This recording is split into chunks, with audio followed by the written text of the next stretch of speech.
Kali ini saya ada seorang narasumber. Beliau adalah seorang dokter dan staf juga pengajar di salah satu universitas Indonesia.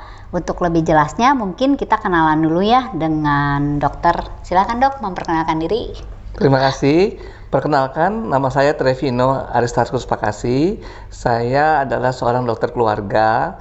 Mungkin kalau teman-teman tahunya praktek umum ya, karena profesi dokter keluarga masih baru dan saya punya klinik pribadi dan juga bekerja sebagai staf pengajar di Universitas Indonesia. Bidang kami memang bidangnya kedokteran keluarga. Oke. Nah, kali ini saya akan membahas salah satu topik yang cukup hangat ya dok ya di Indonesia, yaitu tentang sakit diabetes. Nah, boleh nggak dok dijelasin sebetulnya ada berapa macam sih diabetes yang ada di kita ini gitu? Baik, terima kasih. Jadi diabetes itu ada dua tipe 1 dan tipe 2. Tipe 1 ini yang bawaan. Oke, genetik ya dok ya? Ya, sejak kecil, kerusakannya juga mungkin udah sejak kecil kelihatan. Kalau tipe 2 ini yang didapat umumnya udah dewasa, udah 30 tahun ke atas, nah itu baru terjadi diabetes. Nah, itu dok biasanya penyebabnya apa sih dok? Selain kalau genetik kan emang itu bawaan dari lahir ya, keturunan. Nah, cuman kalau yang didapat di usia-usia tertentu itu biasanya penyebabnya karena apa dok? Oke, nah jadi yang kita mulai dari definisi dulu ya. Yang disebut diabetes itu kalau kadar gula darahnya itu lebih dari normal. Ya. Normalnya kan 100 mg per desiliter.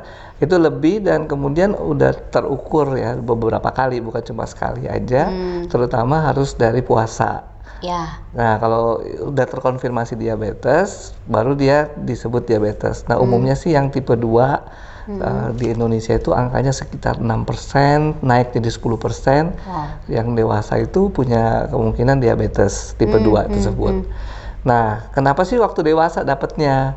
Jadi itu gula darah naik, kenapa sih? Karena ada pengaturan yang di dalam tubuh kita yang seharusnya gula yang dalam darah ya, standarnya 100 mg, tapi ini jadi tinggi.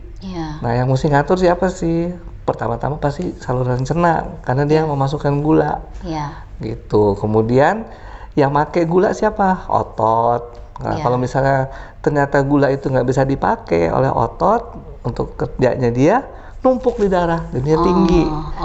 Karena insulin yang harusnya dipakai di sel-sel nggak bisa masuk gulanya gitu. Kalau misalnya untuk ngetes gula darah biasanya harusnya berapa lama sekali sih dok untuk kita ngecek nih? Misalnya saya mau ngecek nih, harus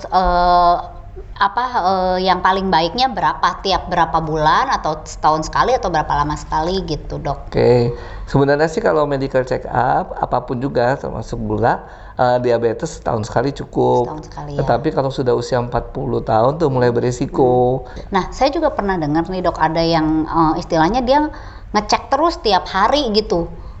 Ininya gula darah, dia punya alat sendiri gitu dok, karena mungkin kan dia suntik insulin setiap hari. Nah, sebetulnya itu akurat nggak sih dok? Maksudnya yang ngecek sendiri dan lain-lain bukan dari pihak medis nih dok? Gimana kalau kayak gitu? Alat itu cukup akurat. Memang gunanya alat itu dibuat untuk pemantauan gula ya secara rutin oleh awam. Memang cukup akurat. Tetap ya mungkin 6 bulan sekali atau sebulan sekali terserah sih. Dari dokternya tetap harus ambil yang darah dari vena, dari pembuluh darah, dicek di laboratorium untuk konfirmasi diagnostik ya. Supaya lebih akurat aja ya.